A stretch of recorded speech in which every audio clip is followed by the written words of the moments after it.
Big changes may be on the way for the Patriots coaching staff. Yesterday, ESPN's Adam Schefter reported defensive coordinator Matt Patricia is likely to take the vacant head coaching position for the Detroit Lions. Over the last week, Patricia has interviewed with both the Lions and New York Giants, with the latter seen as the favorite to land him by some. However, if Patricia heads to Detroit, it does make sense from a familiarity standpoint. Lions general manager Bob Quinn worked as a personnel man for the Pats and was the team's director of pro scouting from 2012-15. Patricia has been the Patriots defensive coordinator since 2012 and has been particularly successful with a bend-but-don't-break style that helped the team win Super Bowls in 2 of the last 3 seasons. The Pats had the No.1 scoring defense in the league last year and were 5th in that statistic this past regular season. During yesterday morning's conference call, Patriots coach Bill Belichick did not address the report but explained his thought process behind hiring new assistants, one that does not alter much from his usual approach.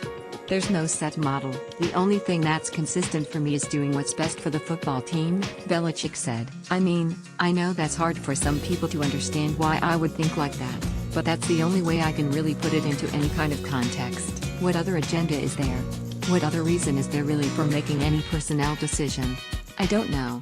Andrew Hawkins, a former wide receiver who spent time with the Patriots during minicamp and training camp, tweeted his thoughts yesterday on the potential move. Hawkins stated when Patricia was a candidate for the Cleveland Browns job last year, he believed the coach would be too overboard as a drill sergeant type, but that the defensive coordinator's personality won him over this past year.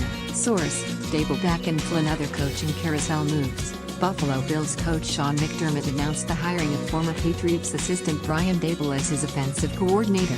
Dable, the Pats tight ends coach from 2014-16, was the University of Alabama's offensive coordinator this past season. He helped lead the Crimson Tide to a national title under coach Nick Saban, a longtime friend and former assistant of Belichick going back to their time together with the Browns in the 1990s. If Patriots offensive coordinator Josh McDaniels leaves for a head coaching job, Dable was seen as a possible successor with the Patriots. Now, look for Pats wide receivers coach Chad O'Shea to be the leader in that clubhouse. Promising sign Adrian Waddle started at right tackle for the Pats in Saturday night's 35-14 divisional round romp against the Tennessee Titans, but left the game with a knee injury and did not return. However, according to a Herald source, an MRI yesterday morning revealed a minor knee sprain. Although it's too soon to tell whether or not he will be available for Sunday's AFC Championship game against the Jacksonville Jaguars, Waddle battled through an ankle sprain quicker than expected earlier in the season. Great play by Grissom. Belichick defended the controversial call that went the Patriots' way in the second quarter. With 6:32 left in the half and the Pats up 14-7, they set up to punt on 4th and 5 from their own 12-yard line. Before the ball was snapped, Geno Grissom was flagged for what appeared to be a false start. However, referee Ron Torbert overturned the decision and ruled that Grissom only reacted after the Titans had crept into the neutral zone. The Pats earned a first down off it and eventually scored to take a commanding 21-7 lead into the half. On replay, it looked like the offending Titans player was safety Brendan Troik as Grissom and long snapper Joe Cardona moved. Belichick said Grissom did what he was supposed to do in that situation. "I thought that Droik entered the neutral zone and Geno reacted to him," Belichick said. "We practice that play every week.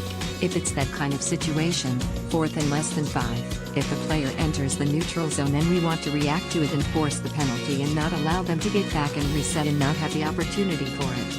I thought it was a heads-up play for Geno to react to that. That's what he is supposed to do and that's what he did. I think he